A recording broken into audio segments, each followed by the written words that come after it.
శ్రీ సర్దార్ సర్వేపాపయ్య గౌడ్ మహారాజ్ 370వ జయంతి రవీంద్ర భారతిలో ప్రభుత్వం అధికారికంగా చేయడము అనేది గర్వకారణం. అందుకు తెలంగాణ ప్రభుత్వానికి ధన్యవాదాలు తెలియజేస్తున్నాం.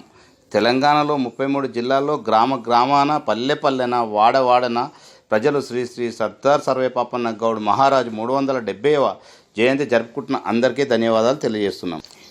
సర్దార్ సర్వేపాపయ్య గౌడ్ అన్న గీతా కార్మిక కుటుంబంలో పుట్టి 16వ శతాబ్దంలో దొరలను జాగీదారులను మొఘల సైన్యాన్ని ముప్పు తిప్పలు పెట్టి పోరాట యోధుడు. 12 మందితో మొదలుపెట్టి 12,000 సైన్యాన్ని తయారు చేసి ఎన్నో కోటలు ఆక్రమించి పేదలకు పన్ను లేకుండా చేసిన మహోన్నత వ్యక్తి. అసత్యాన్ని సుసాధ్యం చేస్తూ ఒక సామాన్యుడు మొఘల సామ్రాజ్యాన్ని ఎదిరించి గోల్కొండ కోటను స్వాధీనం చేసుకొని పేద ప్రజల గుండెల్లో రాజుగా నిలిచిపోయిన మహనీయుడు. తెలంగాణలో మొఘల సామ్రాజ్యం ఎదిరించి మొట్టమొదటి వ్యక్తి సర్దార్ సర్వేపాపన్న గౌడ్. వారిని బ్రిటిష్ వారు గుర్తించారు, కానీ మన చరిత్ర మనం గుర్తించలేకపోయాం. తెలంగాణలో రాష్ట్రంలోని జనగామ జిల్లాలో కైలాసపురం అనే గ్రామంలో ధర్మన్న గౌడ్ సరళమ్మ దంపతులకు 1650 ఆగస్టు 18న పాపన్న జన్మించాడు. వీరిది సామాన్య గౌడ కుటుంబం. పాపన్న తండ్రి చిన్నతనంలోనే మరణించగా వారి తల్లి పాపన్న చాలా గారవంగా పెంచుకుంది. తన తల్లి కోరిక మేరకు పాపన్న గౌడ వృత్తిని చేపట్టాడు. ఆ సమయంలో సామాన్యుల మీద పన్ను భారము ఎక్కువగా ఉండేది. ఈ ఘోరాలను పాపన్న తిరుగుబాటు చేసి కులాల ఆగడాలను దొరల పెత్తనని అణచివేయాలంటే బహుజన కులాలు అన్నీ ఒకటే అవ్వాలి అని ఆలోచించి సర్దార్ సర్వేపాపన్న గౌడ్ తన స్నేహితులైన చాకలి సర్వన్న, మంగలి మాసన్న, కుమ్మరి గోవిందం, జక్కల పెరమాన్లు మహమ్మద్ సాహెబులను సైన్యాన్ని తయారు చేసి కోటలను ఆక్రమించి అక్కడ ప్రజలను విముక్తి చేశాడు.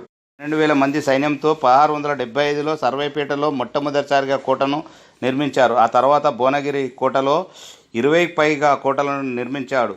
మొఘలులతో పోరాట పడుతున్న సమయంలో పాపన్న స్నేహితుడు ప్రధాన అనుచరుడు అయిన చాకలి సర్వన్న కత్తివేటకు మరణించాడు.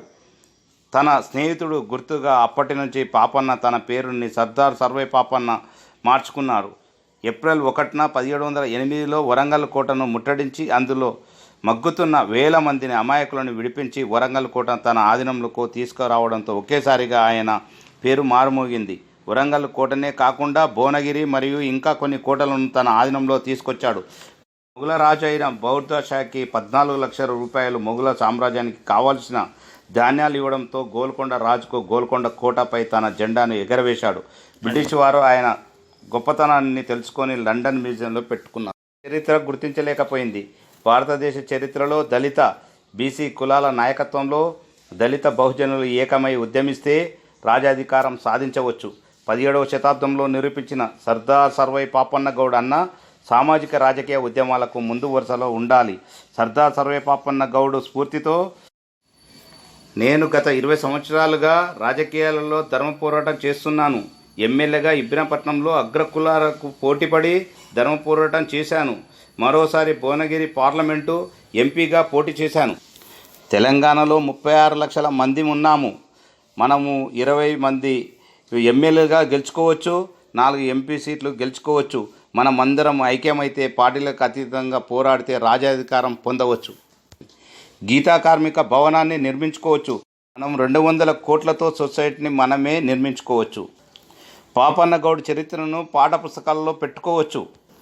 హైదరాబాదులోని సర్దార్ సర్వేపాపయ్య గౌడ్ 100 అడుగుల విగ్రహాన్ని మనం పెట్టుకోవచ్చు. ప్రతి గ్రామాన గౌడ సొసైటీని బలంగా చేసుకోవచ్చు. జయగౌడ రాష్ట్ర ఉపాధ్యక్షుడిగా ఉండి గ్రామాన తిరిగి గౌడ సొసైటీలో అందరికీ చేదోడువాదులుగా ఉంటూ ఐడి కార్డులు ఇప్పించడం జరిగింది మరియు పింఛన్లు ఇప్పించడం జరిగింది.